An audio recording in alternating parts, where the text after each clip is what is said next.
Hi guys ನಮಸ್ಕಾರ ಎಲ್ಲರಿಗೂ welcome back to our channel. So as ವಿದ್ಯಾರ್ಥಿಗಳಿಗೆ ಸ್ವಲ್ಪ ದಿವಸದಲ್ಲಿ ರಿಸಲ್ಟ್ ಬರಬೇಕಿತ್ತು. ರಿಸಲ್ಟ್ ಬರೋಕ್ಕಿಂತ ಮುಂಚೆನೆ ಸರ್ಕಾರದವರು ಇನ್ನೊಂದು ಟ್ವಿಸ್ಟ್ ಕೊಟ್ಟಿದ್ದಾರೆ. ಹೆಂಗೆ ಅಂದ್ರೆ ಪಿಕ್ಚರ್ ಅಭಿ ತೋ ಬಾಕಿ ಹೈ ಅನ್ನೋ ತರ.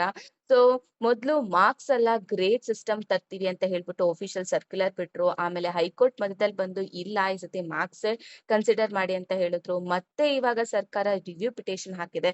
ಸೊ ಇದ್ರ ಮೇಲೆ ರಿಸಲ್ಟ್ ಬರತ್ತಾ? ಬರೋದಿಲ್ವಾ? 625 ಮಾರ್ಕ್ಸ್ ಅಥವಾ ಗ್ರೇಡ್ ಕೊಡ್ತಾರಾ? ಅಥವಾ 525 ಮಾರ್ಕ್ಸ್ ಇರತ್ತಾ? ಅಥವಾ ಏನಾದ್ರೂ ಡಿಲೇ ಆಗತ್ತಾ? ಎಲ್ಲಾನು ನೋಡ್ತಾ ಹೋಗೋಣ. ವಿಡಿಯೋ ಸ್ಕಿಪ್ ಮಾಡ್ದೆ ನೋಡಿ. ಆಮೇಲೆ ನೀವೇನಾದ್ರೂ ನಮ್ಮ ಚಾನಲ್‌ಗೆ ಫಸ್ಟ್ ಟೈಮ್ ವಿಸಿಟ್ ಮಾಡ್ತಾ ಇದ್ರೆ ನಮ್ಮ ಚಾನಲ್‌ನ ಸಬ್ಸ್ಕ್ರೈಬ್ ಮಾಡ್ಕೊಳ್ಳಿ ಅಂತ ಹೇಳ್ತಾ, ಮತ್ತೆ ನಮ್ಮ ವಾಟ್ಸ್ಆಪ್ ಚಾನಲ್ ಕೂಡ ಇದೆ.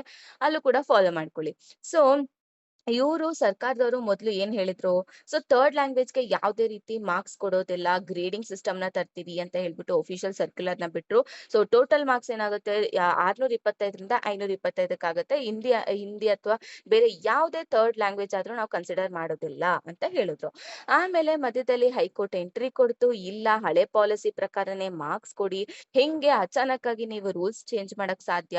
ಅಂದ್ರೆ ಕೋರ್ಟ್ ಬಂದ್ಮೇಲೆ ಸ್ಟೂಡೆಂಟ್ಸ್ ಹೆಂಗೆ ಆಗ್ಬಿಟ್ರು ಅಂದ್ರೆ ಏನಪ್ಪಾ ಇವ್ರು ಒಂದ್ಸತಿ ಈ ತರ ಅಂತಾರೆ, ಇನ್ನೊಂದ್ಸತಿ ಈ ತರ ಏನೋ ಗ್ರೇಡಿಂಗ್ ಸಿಸ್ಟಮ್ ಬೇಡ ಮಾರ್ಕ್ಸ್ ಅಂತಾರೆ. ನಾವೇನೋ ಬೇಕಾಬಿಟ್ಟಿ ಓದ್ಕೊಂಡ್ ಹೋದ್ವಿ. ಅಲ್ಲಿ ನೋಡಿದ್ರೆ ಇವಾಗ ಈ ತರ ಟ್ವಿಸ್ಟ್ ಕೊಡ್ತಾ ಇದ್ದಾರೆ. ಯಾಕೆ ಫೇಲ್ ಮಾಡ್ಬಿಡ್ತಾರ ಅನ್ನೋ ಟೆನ್ಷನ್ ಅಲ್ಲಿ ಸ್ಟೂಡೆಂಟ್ಸ್ ಇದ್ದಾರೆ. ಇವಾಗ ಸರ್ಕಾರ ಮತ್ತೆ ಶಾಕ್ ಕೊಟ್ಟಿದೆ. ಏನಂತ ಅಂದ್ರೆ ಮತ್ತೆ ಸರ್ಕಾರ ರಿವ್ಯೂ ಪಿಟಿಷನ್ ಹಾಕಿದೆ. ಅಂದ್ರೆ ಕೋರ್ಟ್ ಅವರಿಗೆ ಏನ್ ಹೇಳ್ತಾರೆ, ಸರ್ ಇನ್ನೂ ಒಂದೊಮ್ಮೆ ನೋಡಿ ಏನಂತ ಅಂತ ಮತ್ತೆ ರಿವ್ಯೂ ಪಿಟಿಷನ್ ಹಾಕಿದ್ದಾರೆ. ಸೊ ಸ್ಟೂಡೆಂಟ್ಸ್ ಹೆಂಗೆ ಅಂದ್ರೆ ಇದು ರಿಸಲ್ಟ್ ಅಥವಾ IPL ಆಕ್ಷನ್ ಅನ್ನೋ ತರ ಫೀಲ್ ಆಗ್ತಿದೆ ಅವರಿಗೆ. ಯಾಕೆ ಸರ್ಕಾರ ಈ ತರ ಗ್ರೇಡಿಂಗ್ ಸಿಸ್ಟಮ್ ತಂದಿದ್ದು ಅಂತ ಅಂದ್ರೆ ರೂರಲ್ ಸ್ಟೂಡೆಂಟ್ಸ್‌ಗೆ ಹೆಲ್ಪ್ ಆಗ್ಬೇಕು. ಸೊ ಇವಾಗ ಕೆಲವೊಬ್ರಿಗೆ ಇವಾಗ ಹಳ್ಳಿ ಕಡೆ ಬೆಳೆದವರಿಗೆ ಈ ತರ ಹೊಸ ಲ್ಯಾಂಗ್ವೇಜಸ್ ಥರ್ಡ್ ಲ್ಯಾಂಗ್ವೇಜ್ ಎಲ್ಲ ಕಲಿಯಕ್ ಸ್ವಲ್ಪ ಕಷ್ಟ ಆಗತ್ತೆ. ಅದರಿಂದ ಅವ್ರಿಗೆ ಹೆಲ್ಪ್ ಆಗ್ಬೇಕು. ಆಮೇಲೆ ಎಲ್ಲರೂ ಈಕ್ವಲ್ ಆಗಿರ್ಬೇಕು.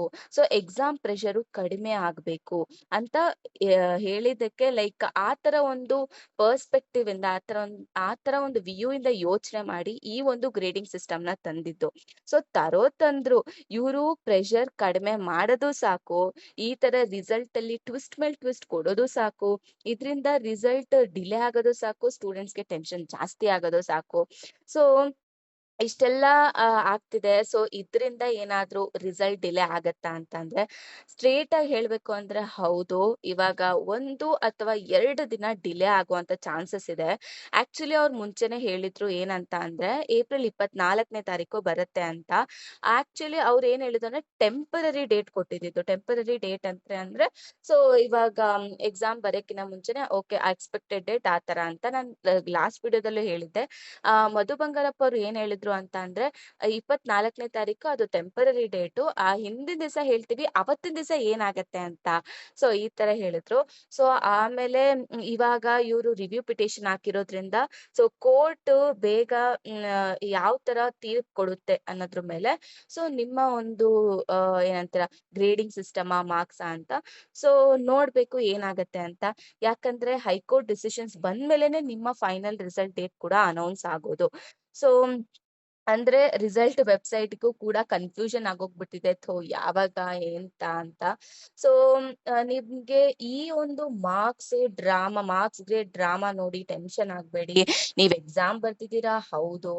ಆಗ ರಿಸಲ್ಟ್ ಬಂದೇ ಬರುತ್ತೆ. ಆಮೇಲೆ ಲೇಟ್ ಆಗಾದ್ರೂ ಬರುತ್ತೆ. ಸಿಸ್ಟಮೇ ಕನ್ಫ್ಯೂಷನ್ ಆಗಿರ್ಬೇಕಾದ್ರೆ ನಮ್ದೆಲ್ಲ ಎಂತ ಓಕೆನಾ? ಬಿಡಿ ಇಟ್ಸ್ ಓಕೆ. ಆದ್ರೆ ಒಂದಂತೂ ಏನ್ ಹೇಳ್ಬೋದು ಅಂತ ಅಂದ್ರೆ ಈ ತರ ಚೇಂಜ್ ಮಾಡ್ತಿದ್ದಾರೆ ಅಂತ ಅಂದ್ರೆ ಅದು ಸ್ಟೂಡೆಂಟ್ಸ್ ಮಾರ್ಕ್ಸ್ ಮೇಲೆ ತುಂಬಾನೇ ಎಫೆಕ್ಟ್ ಆಗಿರುತ್ತೆ. ಹೆಂಗೆ ಅಂದ್ರೆ ತುಂಬಾ ಚೆನ್ನಾಗಿ ಓದುವಂತ ಸ್ಟೂಡೆಂಟ್ಸು ಇವಾಗ ಆತರ ಹೇಳಿದ ತಕ್ಷಣ ಆಬ್ವಿಯಸ್ಲಿ ಹಿಂದಿನ ದಿವಸ ಎಲ್ರು ಯಾರು ನೀಟಾಗಿ ಓದ್ಕೊಂಡೇ ಹೋಗಿಲ್ಲ. ಬಿಡು ಗ್ರೇಡ್ ಸಿಸ್ಟಮ್ ಅಲ್ವಾ ಎಂತ ಬರುದ್ರುನು ಕೊಡ್ತಾರೆ ಅನ್ನೋ ತರ. ಸೊ ಅದಕ್ಕೋಸ್ಕರ ಎಲ್ಲಾರು ಬೇಕಾಬಿಟ್ಟಿನೇ ಓದ್ಕೊಂಡ್ ಹೋದ್ರು. ಕೆಲವೊಂದ್ ಸ್ಟೂಡೆಂಟ್ಸ್ ಅಂತೂ ಹೆಂಗೆ ಅಂದ್ರೆ ಮ್ಯಾಮ್ ನಾನ್ ನಿಜವಾಗ್ಲೂ ಗ್ರಾಂಟೆಡ್ ಆಗಿ ತಗೊಂಡೆ. ಬಟ್ ಆಮೇಲೆ ಇವಾಗ ಇವ್ರು ಈ ತರ ಹೇಳ್ತಾರೆ ಪಾಸ್ ಮಾಡ್ತಾರ ಅಂತ. ಆಕ್ಚುಲಿ ಅವ್ರು ಇವಾಗ ಅಕಸ್ಮಾತ್ ಆ ರೀತಿ ಏನಾದ್ರು ಚೇಂಜ್ ಆದ್ರೂ ಕೂಡ ಖಂಡಿತವಾಗ್ಲೂ ಆ ಒಂದು ಸಬ್ಜೆಕ್ಟ್ ಅಲ್ಲಿ ಲಿಬ್ರಲ್ ಆಗಂತೂ ಕರೆಕ್ಷನ್ ಮಾಡ್ತಾರೆ. ಅದಂತೂ ತಲೆ ಕೆಡ್ಸ್ಕೊಬೇಡಿ ಓಕೆನಾ. ಯಾಕಂದ್ರೆ ಅವ್ರು ಆತರ ರೂಲ್ಸ್ ಚೇಂಜ್ ಮಾಡೋದು ತಪ್ಪಾಗಿರ್ಬೋದು. ತಪ್ಪಲ್ವಾ ಆತರ?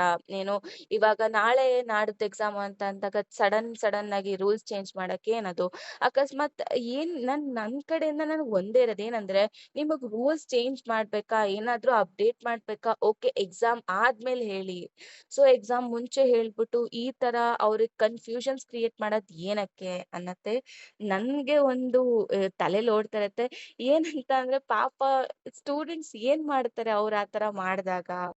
ಈ ನಮ್ ಎಜುಕೇಶನ್ ಸಿಸ್ಟಮ್ ಅಂದ್ರೆ ಲಾಸ್ಟ್ ಮಿನಿಟ್ ಅಲ್ಲಿ ರೂಲ್ಸ್ ಚೇಂಜ್ ಮಾಡೋದು, ಸ್ಟೂಡೆಂಟ್ಸ್‌ಗೆ ಕನ್ಫ್ಯೂಷನ್ ಹಾಕೋದು, ಸ್ಟೂಡೆಂಟ್ಸ್‌ಗೆ ಟೆನ್ಷನ್ ಹಾಕೋದು, ಆಮೇಲೆ ಏನು ಪೇರೆಂಟ್ಸ್‌ಗೂ ಕೂಡ ಕನ್ಫ್ಯೂಷನ್ ಕ್ರಿಯೇಟ್ ಮಾಡೋದು. ಅಯ್ಯೋ! ವಿದ್ಯಾರ್ಥಿಗಳೇ ಮಾರ್ಕ್ಸ್ ಬಂದ್ರು ಫೈನು, ಗ್ರೇಡ್ ಬಂದ್ರು ಫೈನ್ ಓಕೆನಾ. ಆದ್ರೆ ಲೈಫಲ್ಲಿ ಗ್ರೇಡ್ ಕೊಡೋದು ರಿಸಲ್ಟ್ ಅಲ್ಲ. ಸೊ ನಿಮ್ಮ ಹಾರ್ಡ್ ವರ್ಕ್ ಓಕೆನಾ. ಸೊ ಚಿಲ್ ಆಗಿರಿ, ಟೆನ್ಷನ್ ಆಗ್ಬೇಡಿ ಓಕೆನಾ.